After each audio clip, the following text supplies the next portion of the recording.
भारतीय जीवन में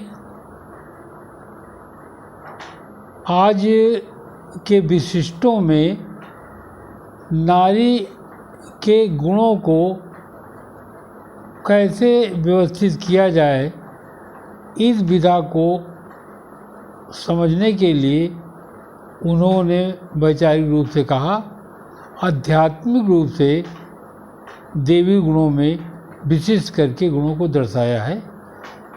इसके लिए नवदुर्गा जैसी विशिष्ट विधाएं की गई हैं। नारी के विशिष्ट रूप को नवदुर्गा के रूप में जैसा हमने कहा है, उसको देखें, समझें, अनुभवित हों। जैसे नारी में होती है दुर्गा जैसी शक्ति।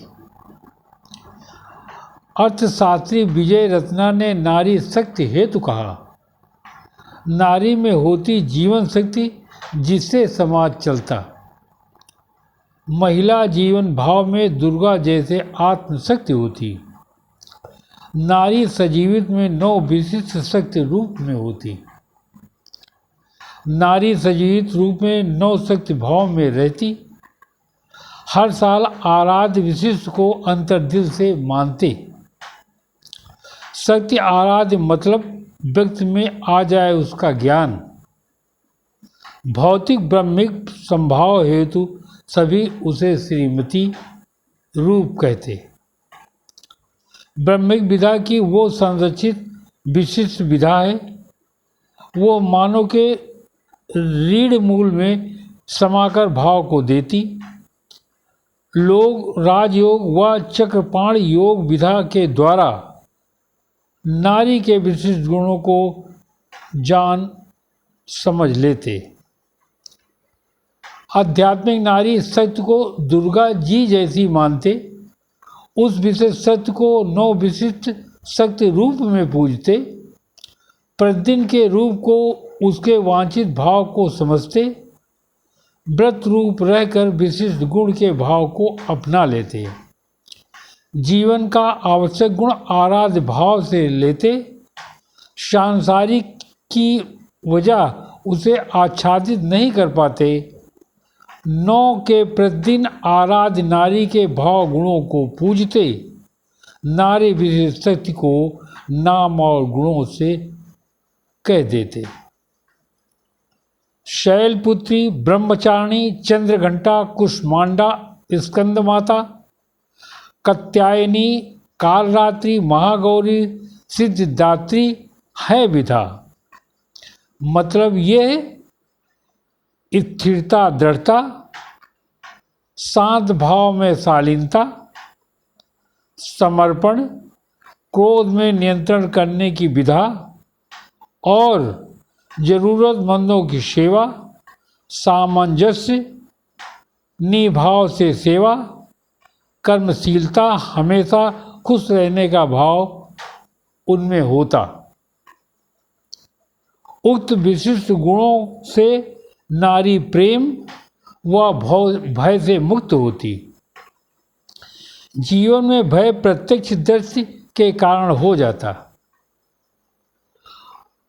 आंतरिक भय गहरा ये स्थिति के कारण नहीं होता। ये आपके भीतर में पड़ा भय आपको कंपन देता। आजकल लोग इसी कारण के ज़्यादा पाए जाते हैं। इसी से लोगों में एंजाइटी अवसाद विधा हो जाती। अपने जीवन के अकारण भय का असली कारण, क्योंकि हम आज अब अपने से हट गए हैं। भौतिक सुख सुविधा इसमें कुछ भी नहीं होती। असली सुविधा से संतुष्ट आनंदित होते हैं। आजकल आदमी की ये बहुत बड़ी स्थिति है कि वो खुद अपने घर का पता ही भूल गया। आप स्वयं बहुत अधिक संपत्ति पाने के लिए आप अपने में ऐसे धन को अहंकार रूप में भर रहे।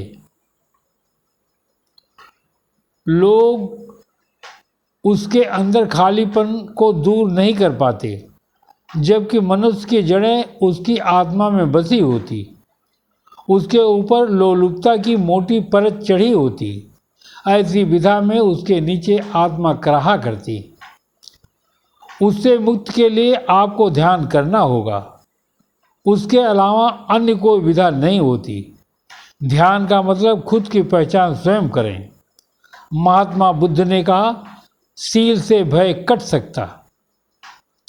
भय ये जीवन की नैतिक सील नहीं, ये सील बाहर और भीतर की लयबद्धता है।